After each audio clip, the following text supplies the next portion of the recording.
Good afternoon. This is Piero and Giorgio, author of Survive the Economic Collapse.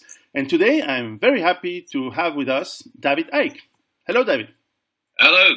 So you join us from the UK? Yes, from the Isle of Wight, a little island just off the south coast. I've been there. It's very nice in most of the year. Most of the year it's nice. Yeah, nice day today actually. Ah, good. You have the typical English summer is starting. Well, yeah, because it's been pretty wet overnight. Yeah, so it is a typical English summer, really. Yeah, it's a lovely part of the world, and I'm glad you're not traveling today, so you can be with us for 45 minutes to an hour. I wanted to thank you. I've been reading your latest book out, Everything You Need to Know But Have Never Been Told. Excellent book. I advise it to our listeners. Actually, I've read before The Phantom Self, which I found very interesting for anyone who wants to improve himself and understand himself. And I must admit that I've been a very recent reader of yours, because in the past I've heard your name, but the way the media portrayed you, basically I thought, oh well, you know, all this crazy stuff is not interesting for me. But I've read two of your books, and I must say that, at least on most of what you write, the media are lying, from what I've heard, because you're not... The media are lying? Oh, can you say that? Yeah, you always tell the truth. You don't seem an extremist at all, from what I read. You're not an anti-Semite. You're not a racist. You're not a far-right, whatever. No. Now, I've been called these names as well for the same reasons, of course. But if you want to silence someone for something they're saying that you don't want people to hear, then lie about them and demonize them. It's as old as history.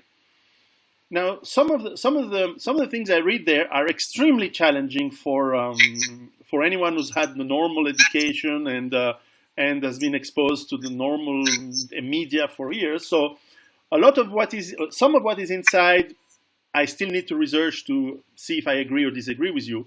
But there's a lot of it which I completely agree, and I think you're one of the few who is putting the links between. And then I'll stop talking and let you go. And you're one of the few who connects the dot between finance, between the military-industrial complex, between the New World Order and the globalist organization and agenda, and puts it all together to explain the real state of the world today and the real enslavement of people that is being set up worldwide. And it's not just Europe and the US, it's really everywhere. Everywhere. So perhaps to start, can you tell us a little bit how you got to this? What's your background? What led you, what is the process that led you to all these thoughts and ideas? Well, you just have to excuse me. It's the sun's coming through the window, and I'm starting to get sweat in my eyes. No problem. So if I rub my eyes, that's why I'm doing it. It's not the black helicopters. I've had rather a strange life, really, a very interesting one. I started out as a professional footballer. That finished with arthritis when I was 21. I then went into journalism in newspapers and radio and television. I was a national presenter, news and sport presenter for the BBC. Then I became involved in the British Green Party and became a national spokesman for the British Green Party. And I left that when I realised that it's just another name for the same basic political mentality. And then I had rather an amazing experience, or series of experiences. From the turn of 1989, when I was in a room alone, it was like I wasn't alone. It was like there was something there, some presence. And I experienced this for a year. And it got more and more powerful, more and more tangible. And I ended up in the spring of 1990 in a hotel room. I was working for the BBC, sitting on a bed in an empty room, saying out into the room, if there's something there, would you please contact me, because you'll drive me up the wall. And a very long story short, there's so many elements to it, which I describe in the books. I ended up visiting a psychic for no other reason than to tell her nothing and see if she would pick up. I'd never been to a psychic before. Pick up what the heck I was experiencing around me. And I went a couple of times and had a nice chat. She thought I'd gone for hands-on healing, which she did, because I've got arthritis, although it hardly affects me now. And then on the third visit, she goes into psychic mode and starts telling me that this presence that says she's connecting with is telling me what my future is, and it's to go out on a world stage and reveal great secrets.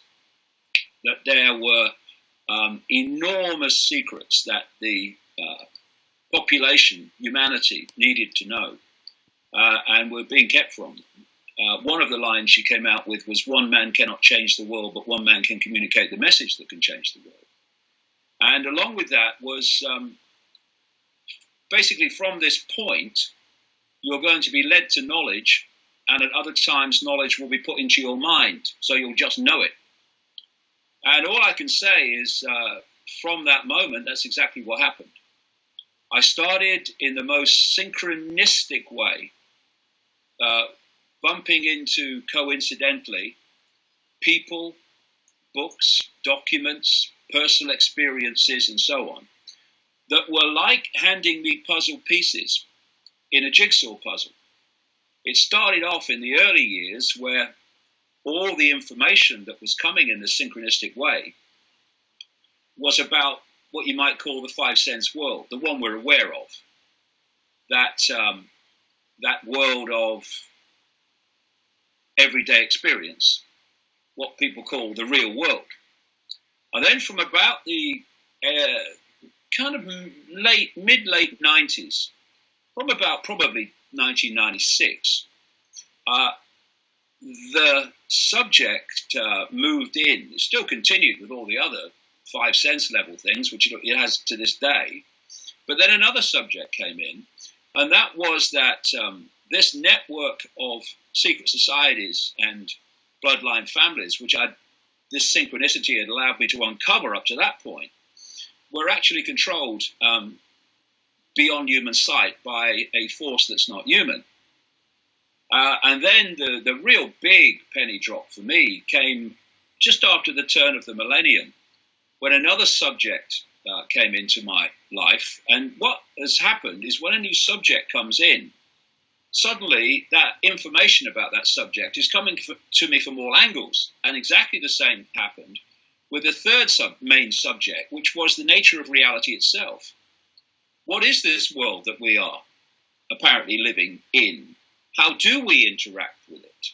Who are we? What is the nature of the true I, as opposed to all the labels we give ourselves, which I say, misidentify as the true I? And from that moment on, understanding the nature of reality allowed me to appreciate how things that people call paranormal are actually perfectly normal if you only look at them from a greater perspective, were possible.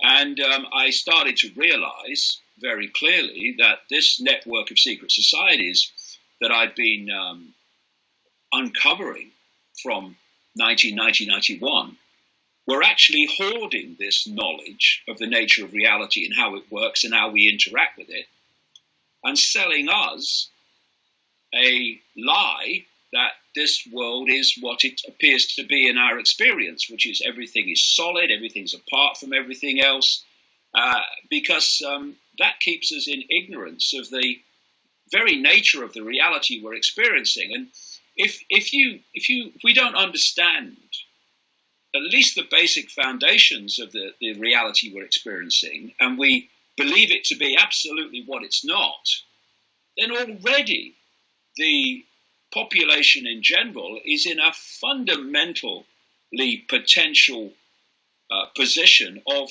manipulation by those few who do know how it works. Because this whole conspiracy to enslave humanity, which I've been exposing for 30 years, and now people are starting to see as it hits the surface and starts to break into human society where we can see it, that whole conspiracy is founded, absolutely founded, on the manipulation of human psychology, based on the manipulation of human perception. And you mentioned there about the media. Well, the media is very, very important to maintaining this this perceptual programming, this perceptual prison that we live in, because perception comes from information received, whether it's personal experience, whether it's 10 o'clock news or newspaper or whatever, Facebook. It's information received that we form our perceptions from. And if you can control that information, you are to a very large extent controlling human perception. And from human perception comes what? Human behavior. Yes. In all its forms. So control the information that people receive, you control perception, you control human behavior. And this is why we're seeing this war now on any opinion or information that challenges the official narrative of everything. This is why all this censorship's going on the internet, etc. And so to understand how the world's manipulated is to understand what reality is, and therefore how our psychology and our perceptions can be manipulated. The education system, I mean, what is that? It's not education. It's a perceptual download. From the moment you enter as a little child, just out of the womb, to the time you leave, if you go through to college or university, you're downloading a perceptual program. And then you are tested on it to see how much of the perceptual program you've absorbed in something called exams, where you tell the system what the system's told you to believe. And if you do it well enough, you pass. And if you don't, then you're a disruptive influence in the classroom and a failure. And then you've got the mainstream media that are pounding out this same version of reality and normal. All the governments, government agencies, corporations, etc., are all founded on this perceptual program, because that's all it is, not reality. So is mainstream science, so is mainstream medicine. And if all you hear in your life is one basic set of assumed facts, then that's going to impose itself on your perceptions, and you're going to wave away in dismissal things that are actually true, but are at odds with the programmed perceptions that you've downloaded all your life. Yeah, so all over these years, obviously, you've had a lot of pushback from obviously the power and the medias. And now I presume you've managed to be successful in your endeavors and make Because I don't care. That's the thing. That's my question: is what drives you? What drives you to keep going against? Because a lot of people say, "Oh, I also believe into all of this. We are getting say, what can I do? Because if I do anything, I lose my job, I lose my reputation." People are scared though to voice even doubt. Yeah, exactly. Because the most insidious form of censorship, which we're now drowning in, is self-censorship. Yes. Where people are intimidated into silence, and therefore there's no debate about their opinions. Their opinions are just not voiced. But you see, it's assumption. The world, science, is based on assumption. It's not based on fact overwhelmingly. It's on assumption. Yeah. When you look at things, just a quick aside, like the Big Bang. You look at the so-called Big Bang, where all this came from, and it's a ludicrous idea. I mean, the guy must have been drunk who came up with it. Then all it is a set of assumptions, which what happens is there's an assumption, and then the assumption is repeated and repeated and repeated until it's been repeated so many times that it becomes accepted fact. Mm-hmm. And it's nothing more than assumption. You look at science and the different elements of it, it's all assumption. But this is another assumption. And this is a very important kind of area that you've raised here. Because the assumption is that if I speak my truth, I will get consequences that will destroy my life. I will lose my job. I will lose my friends. I will lose credibility. And they're the assumptions that frighten people into silence. and self-censorship. Well, they might lose their job. They might lose their friends, who aren't friends at all if they can't respect their friends' right to be what they take themselves to be and have the opinions that they choose to have. They're not friends. So, well, that's easily sorted, that is. If your friends walk away because you speak your truth, then find some more friends who will respect your right to to speak the truth. But in terms of your job, you might lose your job. It doesn't mean your life's over. You know, when I look back at my life, I was working for the BBC. I was a national television presenter. I lost my job, in effect, because I was speaking my truth. Mm-hmm. But I refuse not to. I will not bow to some other person or force, however powerful it may conceive itself to be, not by me, by itself, and let it tell me what I can think and what I can say and what opinions I can have. I'm not having it. And I am living proof, really, that you can speak your truth and you get challenges. Of course you do. Well, so what? No one said it would be easy. I mean, how much do you want to speak your truth, right?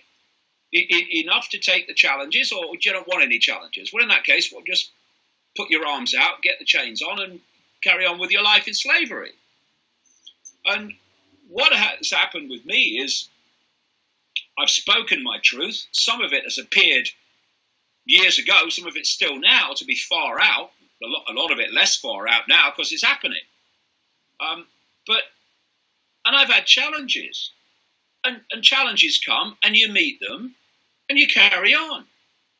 You don't assume, and this is what this assumption is, you don't assume that which you are frightened of in terms of consequences has power over you. Because if you look at the dynamic of power, it's not that there is power over us. It's that we give our power away, which is then recycled back to control us. You know, a relative handful of people, which is what we're dealing with at its core, cannot control 7.7 billion people unless most of that 7.7 billion give their power away and acquiesce to the demands of the few. I will not do that. What's the worst that can happen? Okay, I know, they shoot me or something. Okay, so the true I, awareness, infinite eternal awareness, which is what is actually experiencing through this body, which is what's talking to you now, the body's just the vehicle, will continue its eternal exploration of forever. Forever! Oh, I'm terrified. But if you fall for the self-identity, which is basically what they're trying to sell us, that we are the body, that we are our name, that we are our income bracket, that we are our life story, instead of that being an experience for the consciousness that we eternally are, then things like consequences start to get control of you. Oh, what will they do to me? Well, if I have to stop, what will they do to me? By ceasing to speak my truth and have my eternal right to my opinion, well, they can do what they bloody like because I ain't shutting up. And that is a power in itself, because this force controls through intimidation. That's what it does. Yeah. That's its currency of control. I will not bow to intimidation. I am unintimidatable. Thus, it doesn't have power over me. Not because I'm a special, not because I'm some, messiah, but because I have chosen not to be intimidated by essentially little boys in short trousers who are yet to grow up, who have this desire, because they're little boys in short trousers, to have control over everyone else. I see. In fact, I must say to those who are listening and who haven't read your book and your books in general, is that you quote quite a lot of science. I was especially I noted especially quite a lot of reference to quantum physics. And being in Geneva here, not too far from the CERN, I have quite a lot of friends who work on that, and it's quite fascinating. In fact, you have, I don't know, hundreds of references to scientific data that backs your thoughts. Because obviously one of the things a lot of people say to people like you and more modestly like me and so on is that they try to label us as conspiracy theories and things like that, as if it was a bad thing. Theory is always interesting to have. And you mentioned Big Bang, so it's provable facts. Yes, and I presume you're familiar with Rupert Sheldrake's works and on trying to always challenge any given data, whether it's scientific or because that's by challenging that you find out if something is true, is correct, or if it's wrong and not correct. In fact, I think from reading your book that there is some of your theories from the past you have proven, or at least you continue to consider them accurate and truth, and some you have abandoned because maybe you consider them not as correct, and you've refined them and moved forward. So it seems to me you have abandoned them. I've not abandoned them. No. I can't think of anything I've abandoned. The second part, you're absolutely right. I've refined them. And that happens by gathering more and more knowledge. But the basic themes that I started out with all those years ago are still with me. It's just that they are more detailed now. Yeah. And I also have discerned, if you like, the difference between what is purely interesting. I find almost everything interesting, and what is absolutely crucial for people to know now. So some of the things that I talked about in the past were very, very interesting. I don't talk about so much now because I'm focusing on what I think people need to hear absolutely now. Now, in your book, Everything You Need to Know But Have Never Been Told, you in fact describe our world today as a pretty scary and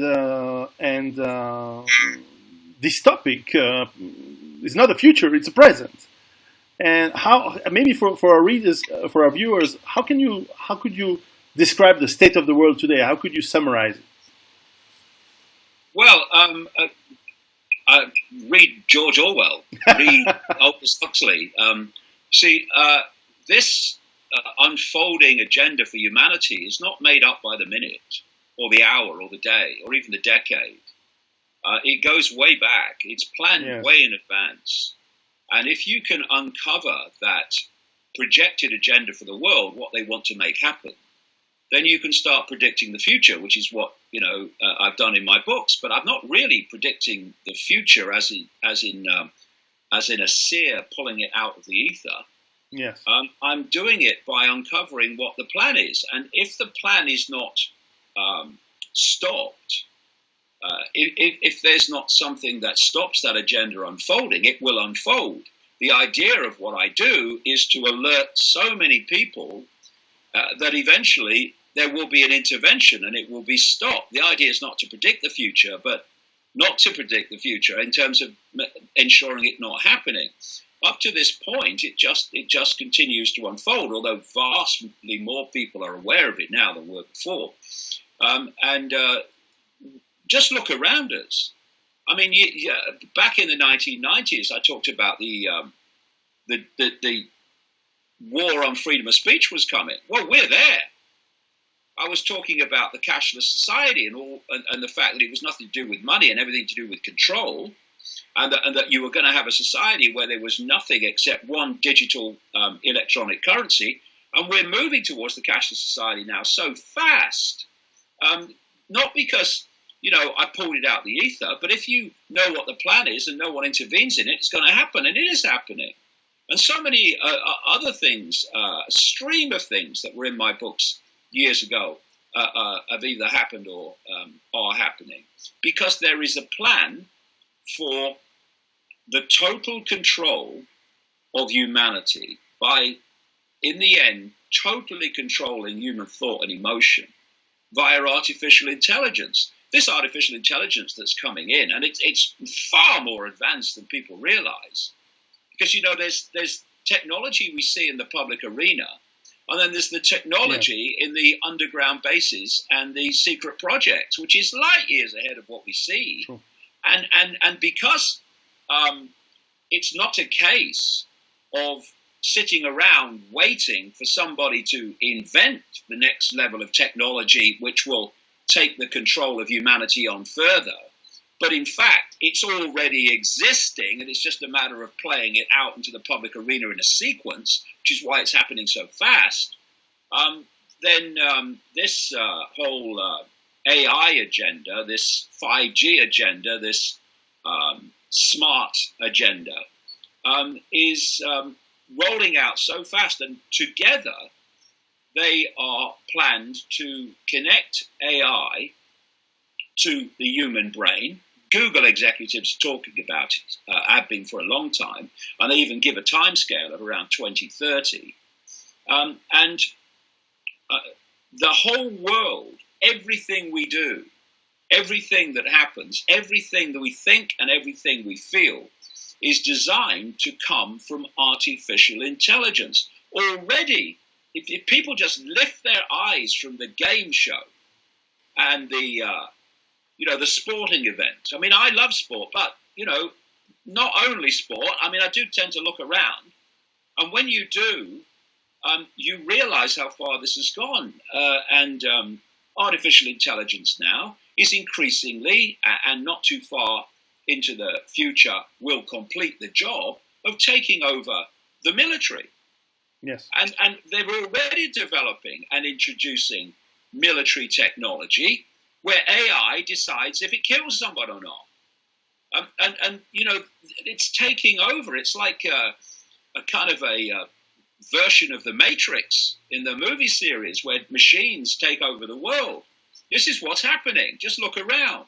And what we've seen is a systematic sequence whereby first the idea was to get people addicted, particularly the young, to technology that they hold. Well, the vast numbers of the world anyway, are now addicted to technology. Technology is not serving them, they're serving it. Just like a drug addict is not served by the drug, they serve the drug. And then they move on, because there's a very clear sequence from what you hold to technology on the body, which is legion now. And the idea all along is to get in the body. And they're already microchipping people in places like Sweden in the thousands. And all this was in my books decades ago.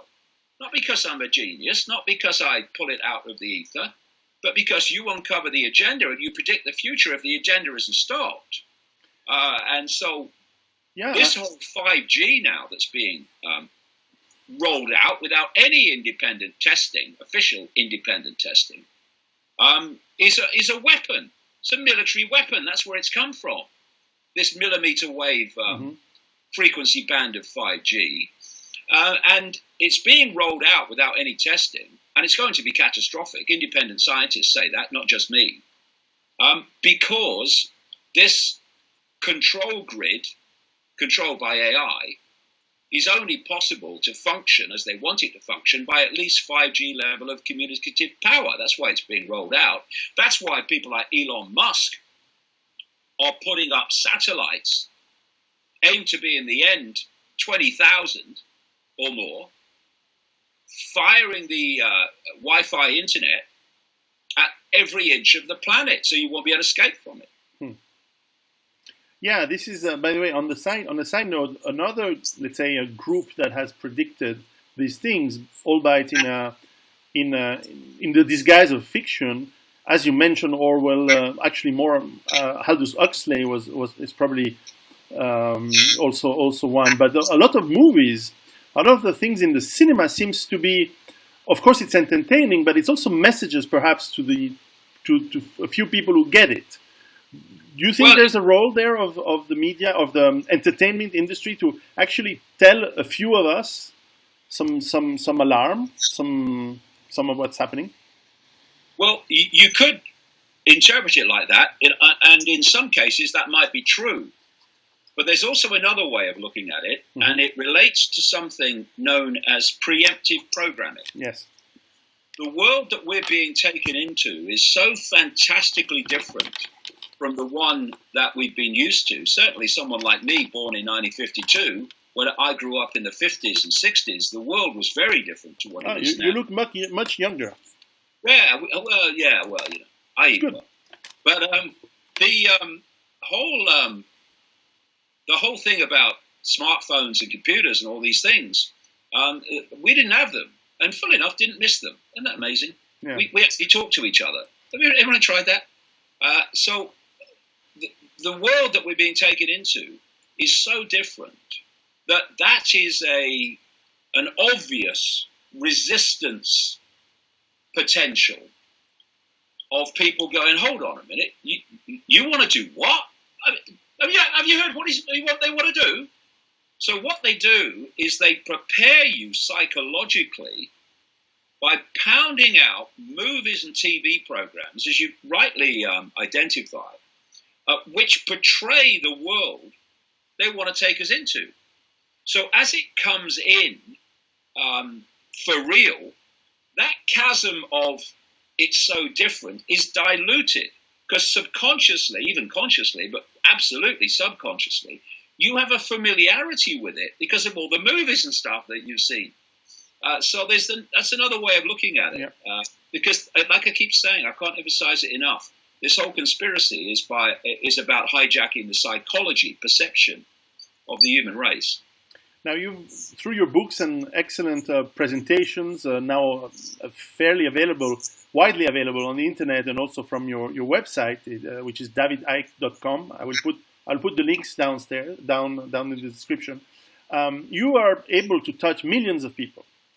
What can people do to act? Because once we understand the danger, once we identify the problem, what do we do? Well, yeah, I get to a lot of people, but nothing like the numbers that I would if the circulation of my information wasn't suppressed and shadow banned, as they call it, not least on social media. Because that's what they do to people now. If they don't outright ban them, they shadow ban them. So you can actually post it, but just make sure it don't go anywhere like the number of places that it would otherwise have done. Because the system's now frightened of this information because of the impact it's having. I mean, I've been around the world several times in the last few years, and there is an awakening going on. You don't see it on the mainstream news or in mainstream newspapers. They'll be the last to see it. Yeah. But in mainstream society, having been on this road for 30 years, I've seen the difference. The difference is phenomenal in people now who are opening their minds to the fact that the world's not like they thought it was. So that's fantastic. A lot to be positive about. And the fact that they're trying to shut you down just confirms what an effect you're having. But in the end, it comes back to perception. And it comes back to self-identity. We have to, first of all, let go of the labels, because the labels limit us, totally limit us. One of the things, as I said earlier, that labels do, if you fall into that level of perceptual reality, is you fall into fear about consequences and stuff like that. When you are coming from the self-identity that you are consciousness, eternally exploring forever, then what seem to be terrible consequences I must avoid by silencing myself or not doing anything cease to be controlling consequences. Because to you, they're just an experience. They're not really a consequence. They're an experience. Some of the worst, perceptually worst, people would think, things that have happened to me have been the greatest gifts. I went through in Britain in the 1990s historic levels of ridicule because I was a well-known person. I was saying strange things. I went through historic levels of ridicule. The greatest gift I could be given because it set me free of the concern about what other people think, which is the greatest freedom anybody can have because most people are not living their life, their truth. They're living what they think is acceptable to other people, and thus other people's truth, perception, is being imposed on them by them acquiescing to what they believe other people want them to be. I don't care what people want me to be. I'm going to be me. And so that alone is a fantastic freedom, because what it means is you open your mouth and you say what you believe.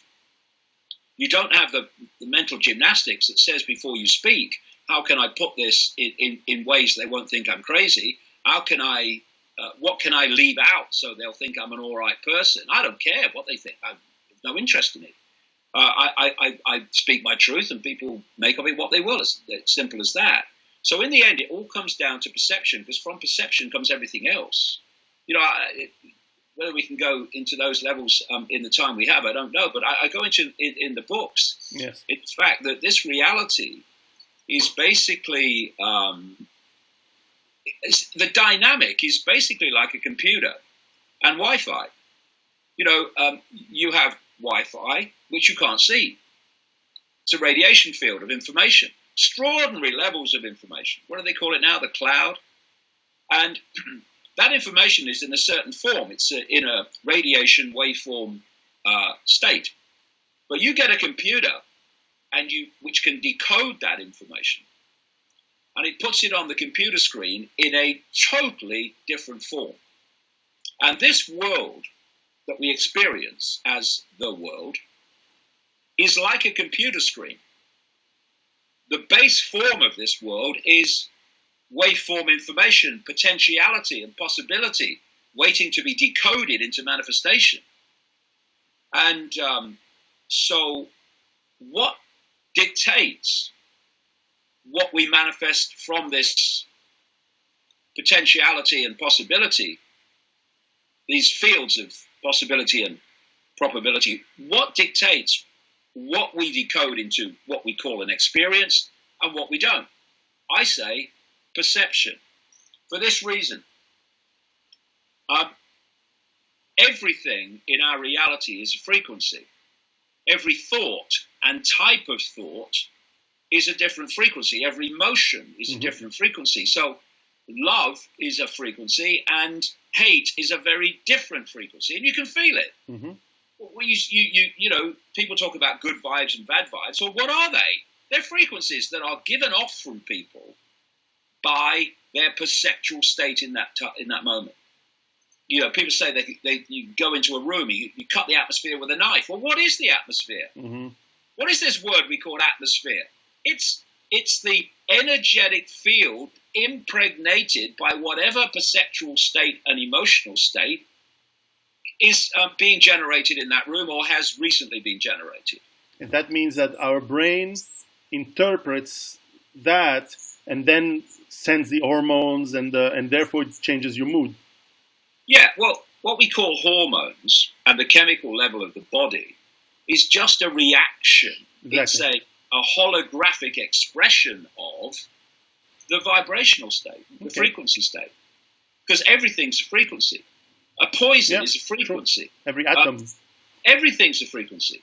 And so if we look at how we manifest reality and how some people manifest this reality and some people manifest that reality, imagine that the body brain is a biological computer system. I say it basically is. And what is experiencing through that system is the real I, consciousness. And the computer will decode from Wi-Fi what it is encoded to access. So someone likes sport, they'll go to a sport website, and your computer will pull the sport website onto the screen. Someone is interested in science, they'll go to a science website, and your computer, with that coding, will pull that website onto the screen. Well, the encoding of the dynamic between us and possibility, probability, the cosmic Wi-Fi, if you like, is perception. because a perceptual state is a frequency state. If you believe that you are little me, that's your perception. You have no power. You are only your labels. And if your label tells you you are someone who works on a checkout in a supermarket and you've got no power and you're just little, you've got no power to do anything. If you take on that perception, which is a nonsense, but if you take on that perception, you will reflect in terms of frequency, both in range and level of frequency, type of frequency, that perception. So you're now interacting with the cosmic field of possibility and probability within that band of frequency, on that band of frequency, and that feedback loop will actually deliver to you experience that reflects your perception. Mm-hmm. So little me perception leads to little me experience. You change your self-identity, and people say, what can I do? I would say this is the bottom line. Change your self-identity. Let the labels go. The labels are experiences. Don't get caught in them. They're transitory, short experiences. There'll be another one along in a minute. What you are is the consciousness having the experience. That is not the real I, the labels. They're what the real I is experiencing. But if you therefore self-identify with being consciousness, awareness, forget the body and all the rest of it, you're just awareness. And that awareness can be have a focus of attention that believes it is someone who works on the checkout in the supermarket, or it can be an expanded state of awareness which identifies with being awareness, and potentially all awareness. It's just a matter of how much programming you want to let go to let the true I in its full magnitude. Now, that self-identity, I am all that is, has been, and ever can be, having an experience, I am all possibility, having an experience, is interacting with the cosmic field of possibility and probability in a much more expanded way and a higher frequency way. And you are able to therefore develop a feedback loop of experience and possibility to manifest into your reality that is vastly greater than someone who says, I'm just little me, I'm just Bill who drives a bus, that's all I am. And if you look at what people are bombarded with from cradle to grave, systematically, it's to self-identify with labels. I mean, look what we're seeing now. The labels are being subdivided into smaller and smaller labels. Yes. People's self-identity is becoming myopic. And the more you do that, the more that you are limiting your perception of self, thus limiting your ability to manifest a greater reality, a greater experience. I won't fall for that. David Icke is the name for my current experience. That's all. What I am is the consciousness having the experience. And whatever anyone does to me or says about me, then I will still go on eternally exploring forever. So things that people think are these massive all consequences, first of all, I'll tell you from experience, thinking about it is much worse than doing it. Mm-hmm. Oh, yeah, but what might happen? Then you do it, and you think, well, this is not as bad as I thought. Yeah. And all that time, you stop yourself doing it, being afraid of what doing it would bring in terms of consequences. And now you're doing it, you say, well, it's not so bad. So just do it in the first place. And you'll find, if you speak your truth, I'm an experience. I am an example, but there are many, many, many other examples. I mean, unbelievable number of examples I've come across around the world. You speak your truth, and you appear to get consequences. Maybe you lose your job, but suddenly something else comes along. Because what we call coincidences are not coincidences, they're self-manifestation. Mm-hmm. This is why when people go through this process of deprogramming their perceptions from what they've been told to believe and just let their mind go free, they say, I woke up, that's what they say.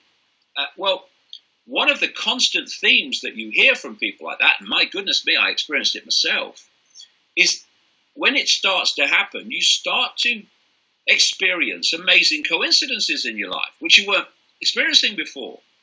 But you see, if you are living your life believing in little me, I have no power, you are interacting with possibility and probability in such a narrow band that you're not going to manifest amazing coincidences and opportunities and things that drop in your lap just at the right time. You're not going to do it. But you expand, this is what happens in the awakening process. You expand your self-identity, thus you expand your perception of possibility. Now you are interacting with possibility and probability at a level and on a scale where you can start to manifest these amazing coincidences that drop in your lap just at the right time. And this is why it happens. You know, that so many things drive me on. The people who are ill who don't need to be drives me on. The people who are crushed who don't need to be crushed, who are suppressed who don't need to be suppressed. People in poverty who don't need to be in poverty. They drive me on. But also, what drives me on is seeing people who believe in their own limitation and thus experience that limitation when they are limitlessness.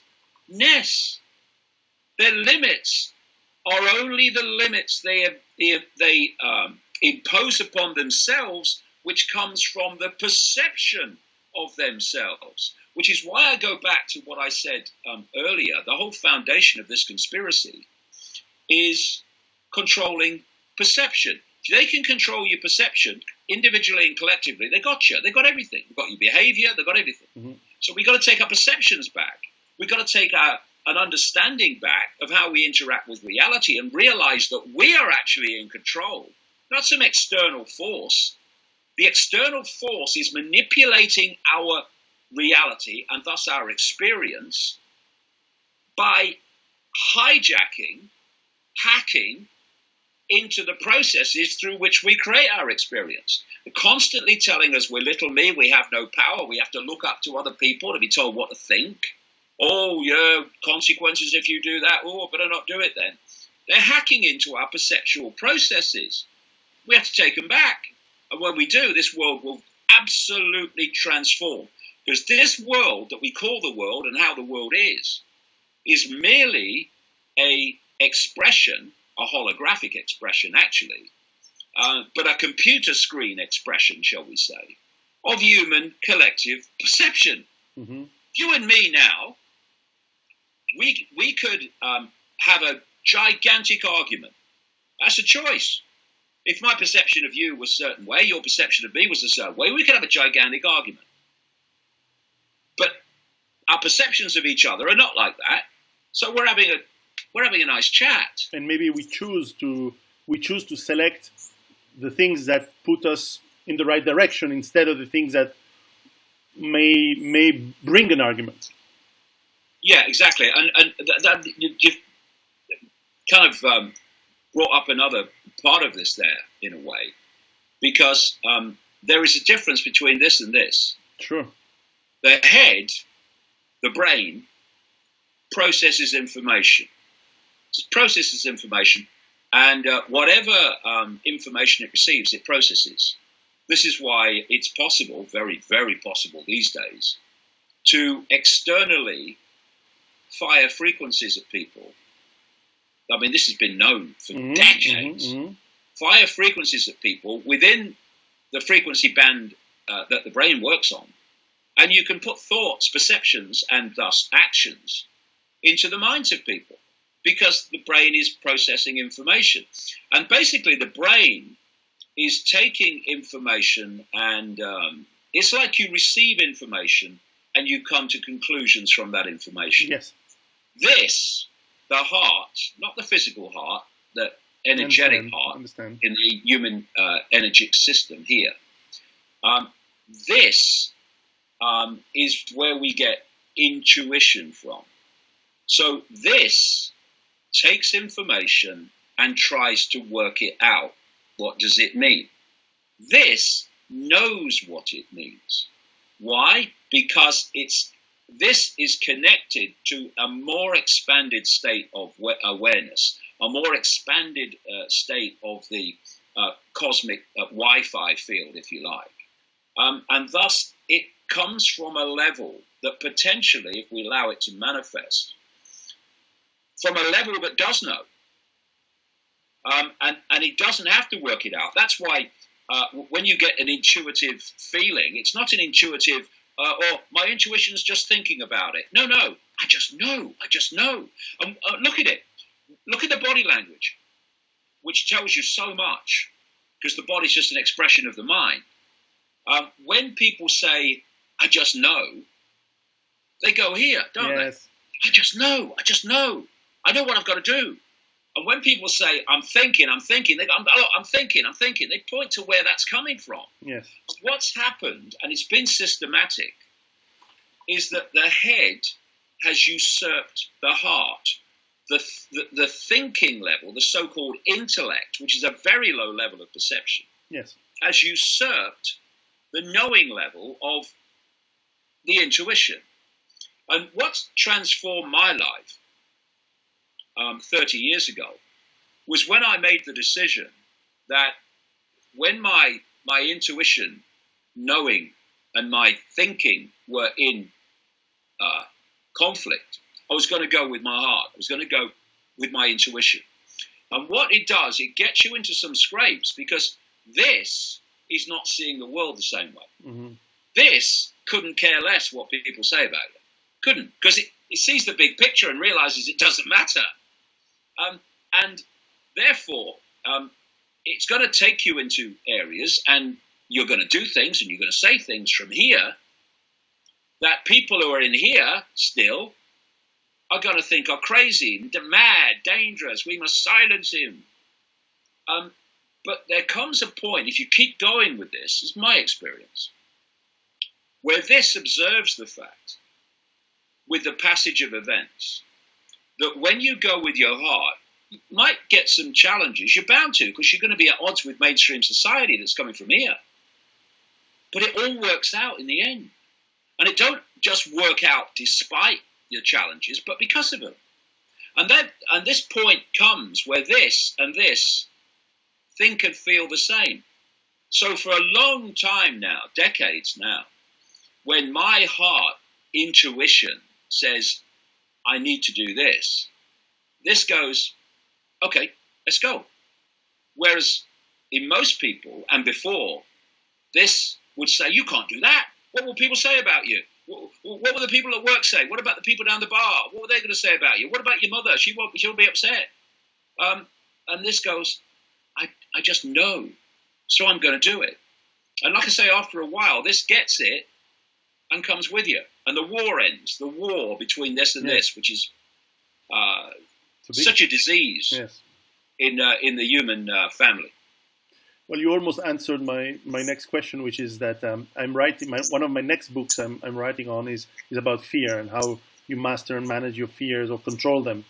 And indeed, it seems even, and you explain it in your book, that we live in an extremely scary world. And fear may block the process you just described, because we're scared to actually put this synchronicity between our thoughts and our feelings. How, you have children, you have friends, you have families, and a vast audience. How would you tell them of a simple way to put that synchronicity? How to do that? Well, it's not for me to tell them anything. It's for me to put out information and let them decide what they choose to believe, and therefore how they choose to act. The last thing this world needs, because we're drowning in them, is another pseudo guru saying, I have all the answers, you've got to believe me, this is what you do. My whole philosophy on life is people taking their power back and them deciding what they do and what they think based on the information that they receive. And they make choices and come to perceptions from that. So it's not for me to tell anyone what to do. I can give my own experience as part of this exchange of information. And, it's it all, in the end, it again comes down to our perceptual state and an understanding of the frequency nature of our reality. You mentioned fear.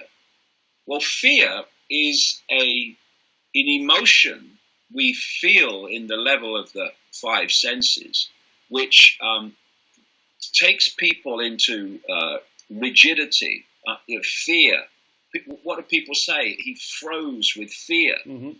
Well, what's happening is fear, that perceptual state, is a very, very low, slow frequency. And when that is running through our energetic field, our energy field slows, becomes denser and denser. And the denser it becomes, the less the range that it's interacting with possibility and probability, and it's pulling you into a state of enormous limitation. We experience it in the limitation of, I'm so frightened, I'm not going to speak my truth, or I'm so frightened, I'm just going to run away.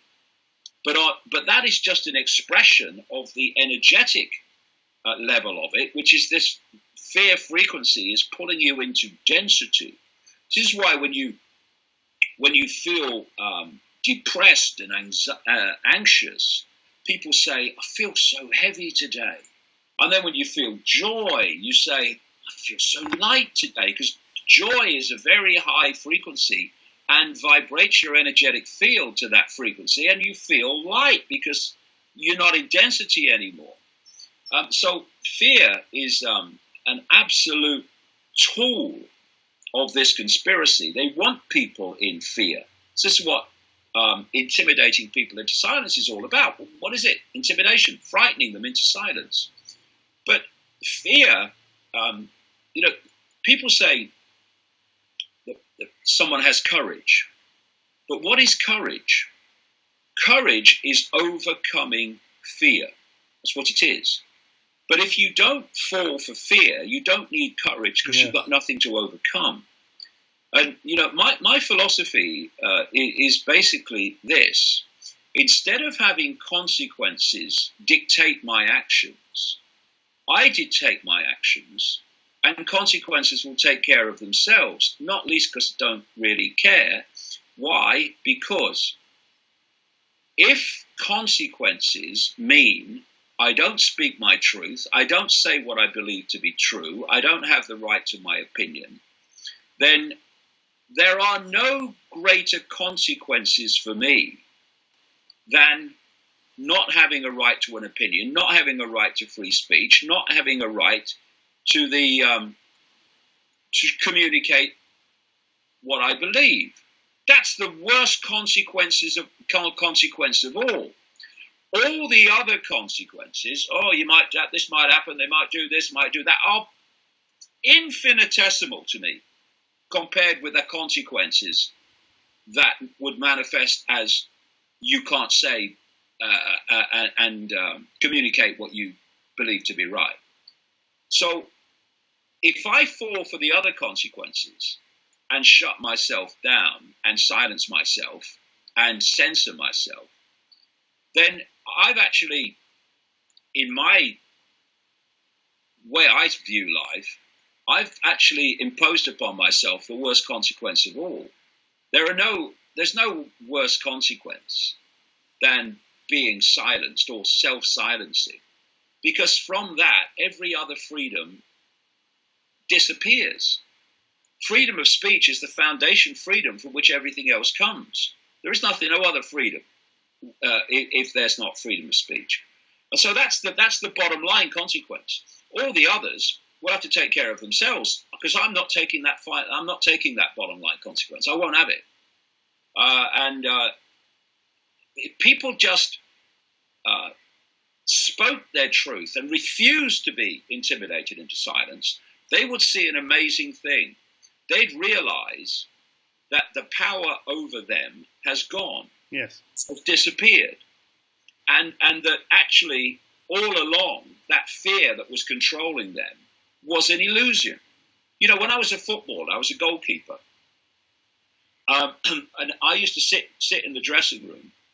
And the worst part of being a professional footballer for me was sitting in the dressing room before the game started, because all the things that could go wrong in the game were going through your head. Yeah. When you actually got on the pitch and started doing it, most of the time, everything was fine. But sitting in the dressing room beforehand, oh, what if I drop the ball? What if this? What if that? What if the other? And that's how people live their lives. What if? What if? What if? Well, try it, and then you'll know what if, and you'll realize that what if is nothing like as bad as you thought it was. Mm-hmm. And what can be worse than to be silenced? What a conceding of dignity. Yes. What a conceding of self-respect to allow some external force, whatever form it may take, dictating what you should think and what you should say and what opinions you can have. It's outrageous, but people fall for it because they see consequences in massive terms when actually they're not as massive as they think they are. Yes, perhaps a last question. Do you foresee an awakening of people, or do you foresee a collapse of the structure that tries to dominate us in the near future? And if yes, when do you foresee that? And perhaps foreseeing is not the right word. Is if you expect something soon. One is necessary for the other. Because, I mean, I keep going back to this, but our belief in the system on an energetic level is holding the system together. You know, it's like people standing on each other's shoulders and forming a pyramid. You know, while the people stay in the pyramid exists. When people walk away from the pyramid collapses. Because what's holding it together is not there anymore. And our belief and our trust in the system and what it tells us to believe is actually a construct of consciousness that's holding it together. When we withdraw our belief in it, withdraw our dependency upon it and our belief in it, then it will fall because we no longer hold that consciousness construct together. It's like sitting in a prison cell and the prisoners are holding the walls up. And if they just walk away, the walls will collapse, and that's what will happen to this system. So we have to stop believing in it because it's a hoax. What we're told to believe, what I call the postage stamps consensus, this range of normal that is taught in the schools, the universities, the colleges, mainstream media, etc., that belief system in what is perceived to be normal is what's holding it together. When to be in that mode of perception that holds it together, you must believe in labels. You must self-identify with labels. The two go together. Yes. So when you stop identifying the I with your labels and you realize their experiences and you start identifying with the infinite I, consciousness, that very shift in self-identity will withdraw you from holding this system together because you will be withdrawing from the frequency in which this construct we call the world exists. It exists within a band of frequency. And if you only operate within that band of frequency, all your perceptions and all the information from which you form them is coming from within that band of frequency. You're in the world and of it. When you expand your awareness through expanding self-identity, you start to access levels of awareness, consciousness that are beyond the construct. And at that point, you start to see things.